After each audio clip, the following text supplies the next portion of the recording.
بسم اللہ الرحمن الرحیم۔ السلام علیکم۔ پروگرام رمضان کریم کے ساتھ میں ہوں آپ کا میزبان یاسر خان۔ ناظرین، آج کا عنوان ہے ہمارا رمضان المبارک اور حسن اخلاق کا پیغام۔ اس اہم موضوع پر بات کرنے کے لیے پروفیسر ہما اسماعیل صاحبہ ہمارے ساتھ موجود ہیں۔ سرپرست اعلیٰ منہاج القرآن وومن لیگ ملتان ہیں، اس کے علاوہ مذہبی اسکالر ہیں اور درس و تدریس کے شعبے سے بھی وابستہ ہیں۔ پروفیسر صاحبہ، یہ بتائیے گا کہ رمضان آتا ہے، کھانے پینے کی روٹین، عبادات اور چیزیں، ساری چیزیں چل رہی ہوتی ہیں، ساتھ ہی آپ کے لہجے میں، آپ کے اخلاق میں بھی ایک نرمی آ جاتی ہے، ایک اچھا برتاؤ آ جاتا ہے۔ تو رمضان ہمیں کیا پیغام دیتا ہے اپنے آئندہ دنوں کے لیے، اپنے حسن اخلاق کو بہتر کرنے کے لیے؟ بسم اللہ الرحمن الرحیم۔ اللہ رب العالمین نے قرآن پاک میں بھی اس چیز کا ذکر کیا کہ جو اعلیٰ اخلاق لوگ ہیں نا، یعنی جن کو رب پسند کرتا ہے، وہ اخلاق کے بڑے اعلیٰ پیمانے پر ہوتے ہیں۔ ایون کہ آپ صلی اللہ علیہ وآلہ وسلم کے لیے اللہ نے فرمایا کہ آپ نرم مزاج ہیں، جی، تبھی لوگ آپ کے قریب ہیں۔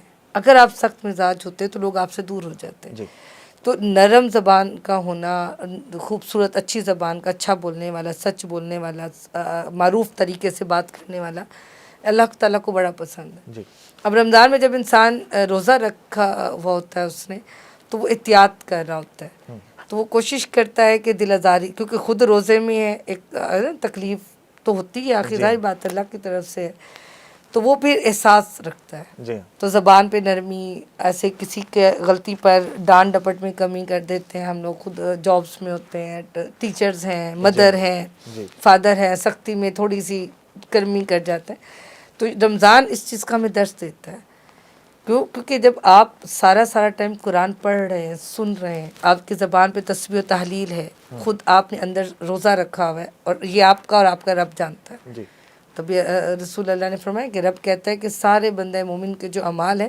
وہ ہر کوئی دیکھ رہا ہوتا ہے۔ روزہ ہے، روزہ زکوٰۃ ہے، حج ہے، نماز ہے، ہر کوئی دیکھتا ہے۔ روزہ میرے لیے الصوم مجھے روز، کیونکہ کوئی دیکھ ہی نہیں رہا یہ بندہ روزے میں، وہ تو میں جانتا ہوں نا، تو وہ توڑا نہیں ہے اس لیے وہ بھی میں جانتا ہوں۔ تو اندر سے بندہ اسٹرانگ ہوتا ہے تو پھر وہ زبان اچھی استعمال کرتا ہے۔ جی، اسی لیے آپ صلی اللہ علیہ وآلہ وسلم کی شان میں بھی اللہ نے یہ فرمایا اِنَّکَ لَعَلَىٰ خُلُقٍ عَظِيمٍ، اے نبی ہم نے خود آپ کو اعلیٰ اخلاق والا بنا کر بھیجا ہے۔ جی، تو رمضان مبارک ہمیں اپنی زبان کو اس درجے تک لانے کے لیے آسانی فراہم کرتا ہے۔ ڈاکٹر طاہر القادری صاحب ایک بہت بڑے، آپ کو پتہ ہے، اسلامک اسکالر ہیں اور تحریک منہاج القرآن کے بانی ہیں، شیخ الاسلام ڈاکٹر طاہر القادری۔ ان کی کتاب ہے حسن اعمال، انہوں نے اس میں اس چیز کو بڑا خوبصورتی سے بیان کیا۔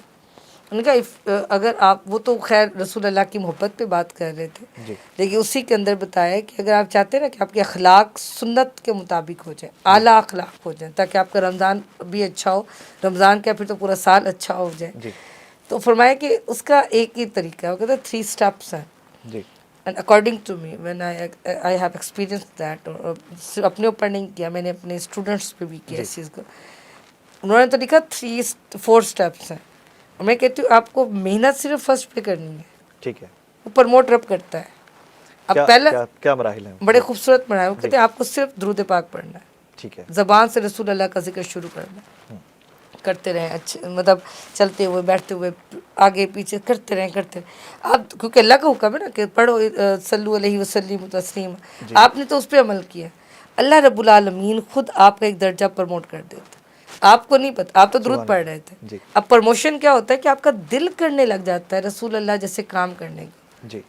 تو رمضان کو بہتر کرنے کے لیے جب میں نے شوال میں جو پروگرامز تھے، جہاں میرا درس اٹھنا بیٹھنا ہمارے اپنے اسٹوڈنٹس کو، تو ہم اب کیا کرتے ہیں کہ 1 کروڑ مرتبہ درود پاک رکھتے ہیں۔ میں تو اپنے، اب میں ویورز کو کھل کے بتا دیتی ہوں، ہم اپنے بچوں سے کہتے ہیں بیٹے ہر ایک کو لالچ ہے، آج کروڑ پتی بننے کا موقع کسی کو ملے، کوئی نہیں گوائے گا، بالکل، تو وہ کروڑ جتنا بھی اکٹھا کر لوں، میں آج اکٹھا کر لوں، 10 سال انجوائے کر لوں گی، اچھا اکٹھا ہو گیا، کیا گارنٹی کل میں نے ہونا ہے، اچھا کل وہ چوری نہیں ہوگا، تو کچھ بھی نہیں کہہ سکتے، لیکن 1 کروڑ پتی ہونا وہ بھی ہے کہ میں 1 کروڑ مرتبہ درود پاک پڑھ لوں۔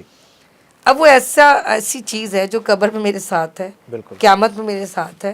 وہ دن جب ہر کوئی فقیر ہو رہا ہوگا، نیکیاں ایک دوسرے سے مانگے گا قیامت کے دن، تو اس دن اللہ کرے ایسا ہو، میں بھی، میرے بچے، اسٹوڈنٹ، جتنے بھی ہم نے کوشش کی، اور ہر سال شبان میں ہم کرتے ہیں کہ ہم کروڑ پتیوں کی لسٹ میں کھڑے ہو جائیں قیامت کے دن، اور کچھ ہونا ہو 1 کروڑ دفعہ درود پاک سے۔ جب آپ توجہ سے درود پڑھتے ہیں نا، آپ کا دل کرتا ہے سنت جیسا عمل کرنے کا، یہ اس کا ایفیکٹ ہے. جی ہاں. اب جیسے آپ نے اس پہ سنت جیسے بننا شروع ہوتے ہیں، آپ درود پڑھ رہے تھے، آپ کا دل کیا حضور جیسے کام کرنے کو، آپ درود ہی پڑھ رہے تھے، اب کام کرنے کے ساتھ ساتھ آپ کی زبان ایسی ہو جاتی ہے، جی ہاں.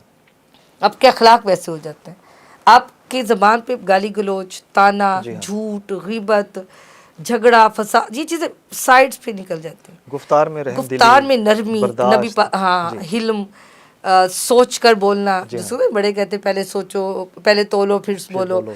تو وہ خود بخود، کیونکہ نبی پاک صلی اللہ علیہ وسلم کے بارے میں تو اللہ نے فرمایا نا کہ آپ بولتے ہی میں وما ينطق عن الهوى ان هو الا وحی یوحی، جی یعنی وہ نبی بشری لباس میں موجود ہے لیکن بات وہی کرتے ہیں جو اللہ نازل کرتا جی ہے، ہاں. بلا وجہ، بغیر سوچے سمجھے، بغیر ڈسکشن کے، کچھ چاہے وہ جسمانی کے ساتھ ہیں، جسم کے ساتھ ہیں، لیکن نہیں، وہ اخلاق آپ کو ویسا نصیب ہو جاتا ہے. اور رب خود گواہی دے رہا ہے کہ سب سے بہترین اخلاق حضور علیہ السلام کا ہے. جی.